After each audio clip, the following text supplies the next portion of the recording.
Assalamualaikum warahmatullahi wabarakatuh. Perkenalkan, nama saya Dita Sakina Ramadhani. Saya dari kelas 1B Prodi Ekonomi Syariah dengan NIM 080204256063. Di sini saya akan menjelaskan tafsir Ibnu Arabi dengan pengarang Syekh Muhyiddin Ibnu Arabi. Tugas ini diberikan oleh Bapak Dr. Hasbullah Hilmi, SAG, SSM, MHI, selaku dosen pengampu mata kuliah studi Al-Quran. Berikut adalah tafsirnya.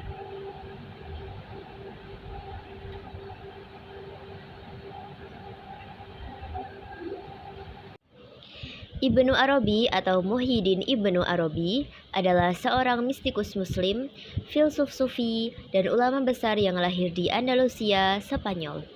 Beliau dikenal sebagai pelopor tasawuf falsafi dan pemikirannya yang mendalam tentang wahdatul wujud atau kesatuan wujud dan insan kamil atau manusia yang sempurna. Beliau dilahirkan di Murcia, Andalusia pada tanggal 28 Juli 1165 Masehi atau 17 Ramadan 560 Hijriah. Beliau menghabiskan masa mudanya di Sevilla dan mendapatkan pendidikan dari para ulama terkemuka saat itu. Pada usia 33 tahun atau pada tahun 1198 Masehi, beliau meninggalkan Andalusia untuk selamanya dan memulai perjalanan panjang melintasi dunia Islam, mengunjungi Mekkah, Baghdad, Mosul, dan Konya. Metode penyajian tafsir ini yang pertama, menampilkan ayat atau potongan ayat. Yang kedua, memberikan makna isy'ari yaitu interpretasi ruhani atau makna filosofis. Yang ketiga, yaitu penjelasan singkat atau kadang sangat padat dengan istilah sufi. Kedulungan ayat Al-Quran terhadap tafsir Ibnu Arabi, yaitu pada surat Al-Baqarah ayat 67 yang berbunyi, Innallaha ya'murukum an tadbahu baqarah. Mengapa ayat ini termasuk tafsir isy'ari?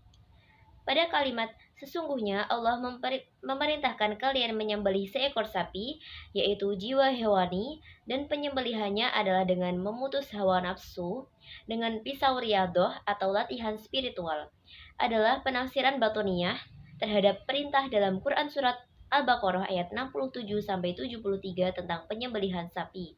Makna zahir atau literal ayat yaitu Allah memerintahkan Bani Israel untuk menyembelih sapi sebagai bagian dari sebuah kejadian hukum syariat yang nyata.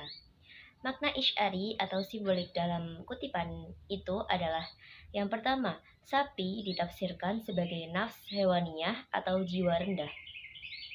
Yang kedua, menyembelih sapi ditafsirkan sebagai memutus hawa nafsu.